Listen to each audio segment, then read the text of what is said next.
Hello, my angels and devils and all who may wander here. I am so very sorry for anyone who I was trying to do the You Now broadcast for. Honestly, I tried and could not figure that thing out, so I will be going back and doing some research on how to do that in future. So I'm going to sit here and make caramel tarts with you and have a chit chat. This is my Christmas prep. The caramel is slow cooked in the tin. You bring water up. Some people say all the way over the top. Some people say 2/3 of the way up. I do 2/3 of the way up. And you basically just turn it once or twice while it's in there and cook it for about 4 to 5 hours. I find, because I put a towel over my, or like a tea towel over my,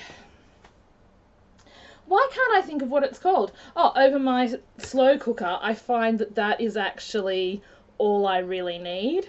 So that is what I do. You don't have to necessarily do that. I do that, and I actually find that I think my caramel cooks a little more than I like it to be honest. If I am being completely honest, I like mine just a little less thick. But yeah, so we've got some melted chocolate. I added a very small amount of coconut oil to this just to make it a bit smoother. As you can see by the way I look right now, it is hot as Hades here at the moment. These are my sister's favorite, one of my sister's favorite things, and I make these every Christmas. This has become my traditional contribution to the family Christmas table. This year I'm also doing a small fruit platter with just a few. If I had known I was going to do fruit platter, I would have bought a few more things, but there'll be mango, rock melon, which if you're American is cantaloupe, and what's the other thing? Rock melon. Cherries and strawberries. So I've just got some little sprinkles, and I'll just move that out of the way so that you can see what I'm doing. And I'm just going to sprinkle on, because purple is my favorite, my sister's favorite color, and pink is one of my niece's favorite colors. I don't have any blue, so I don't have any of my other niece's favorite colors. So what I'm doing is just filling the caramel tarts, and then they'll go set in the fridge, and they'll go with me tomorrow. I might leave a few here for me, but usually I give that, because it is something I know my sister loves, and she doesn't really make chopped caramel slice very often anymore. I usually give them all to her.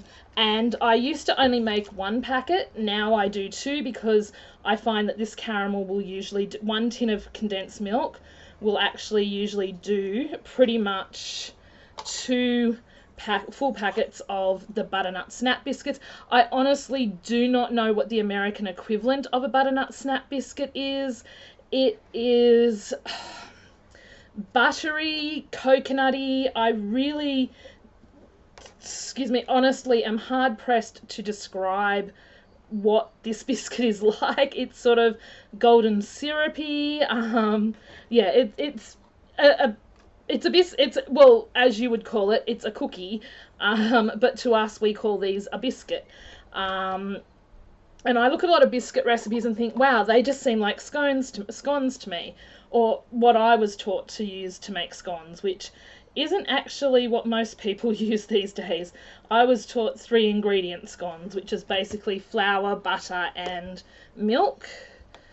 But I know a lot of people do lemonade scones and cream scones, all sorts of things go in, and I'm like, well, the ones I make taste like scones to me. And they do. Other people have tried them and they're like, are you sure these are only 3 ingredients? I'm like, yep.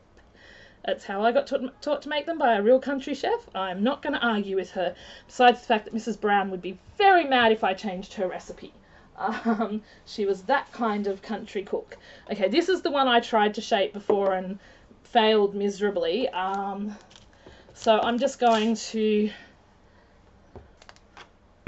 pop this back on, and I just put it on low, and then you just pop your biscuits in.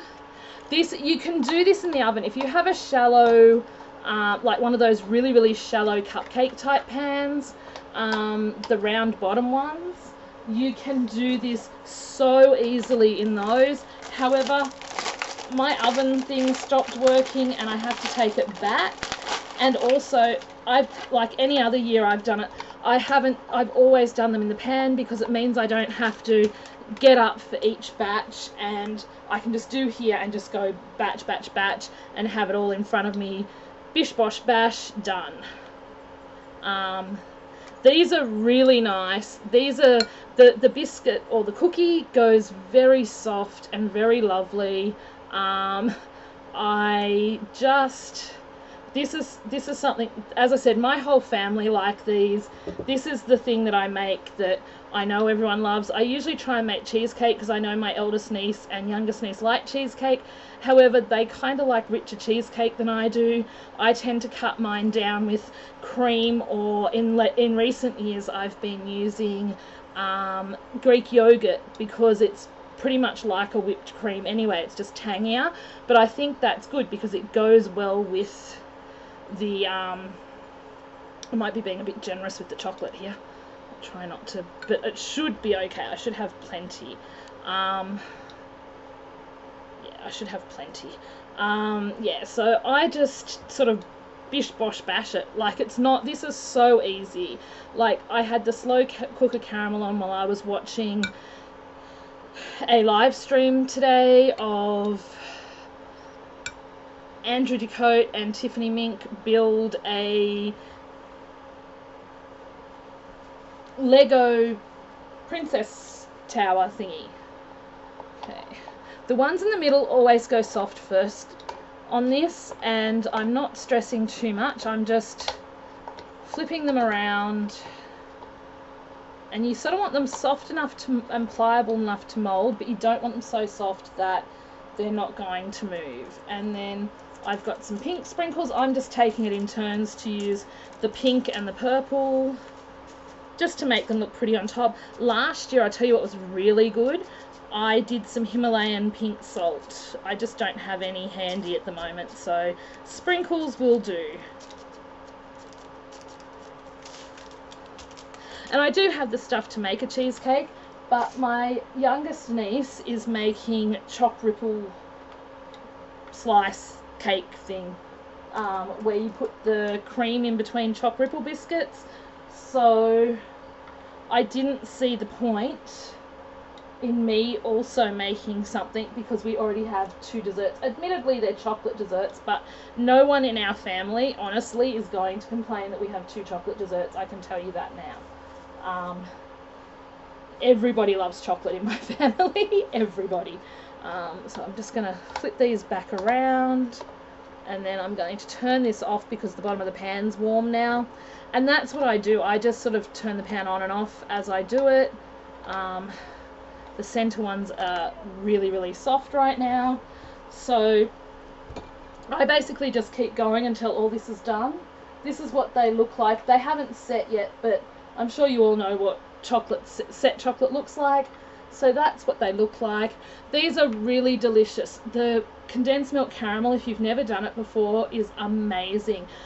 You can boil it on the stove for 3 hours. However, I find the slow cooker, I get it much better. Or you can tip it into a pan and do it that way, but I find it's much easier to catch the condensed milk and burn it. So that is why I do it the way I do. However, it just depends on how you like to do things. That's what it looks like. It does look a little gluggy. As I said, I feel like mine's a little overcooked. And this is, I'm going to, because I'd already shaped the biscuits, this is how you shape the biscuits. You just push your fingers in. This one's a little hot, so it's not going to hold its shape as well. So let me see if I can get one on the outers that's not, yeah, this one's not as hard, as soft. So you want them to be soft and you want them to be a little pliable, but you still want them to be stiff. And you just sort of gently work your fingers in and sort of pull them up a bit. You just got to be gentle because you don't want to break the center. And then you end up with a nice, look, it's not a huge indent, as you can see. It's just a nice little indent to pop. So we'll just do this one, pop some caramel in. So just take a spoonful of the caramel. You just spread it out. I usually do the shaping of all the biscuits and let them set first. And then I'm just going to make sure this is shaped a bit better. Chuck in some chocolate. on the top, and then I'll put some purple sprinkles on this one because the pink and purples are a bit out. The purples are a little outnumbered at the moment, so just grab that. Just gently tap some sprinkles on the top. You've got to make things look pretty. It's Christmas, and that's it. I'm getting away with Christmas pretty simply this year. Some years it's a lot more work for me, other years it's not. Honestly, this is just nice and chilled, relaxed kind of time. I am so sorry for anyone who tried to tune into You Now. I will try and fix that, but I wanted to get this done before I finished this. Yeah, I've got to learn how to use this technology stuff, I think. That's what the bottom line is. Anyway, I love you all. I'll talk to you all very soon. I hope you're having a very, very Merry Merry Christmas Eve.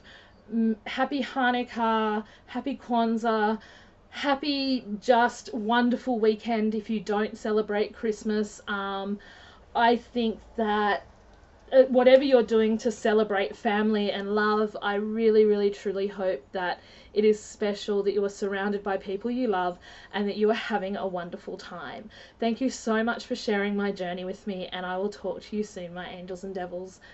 Bye.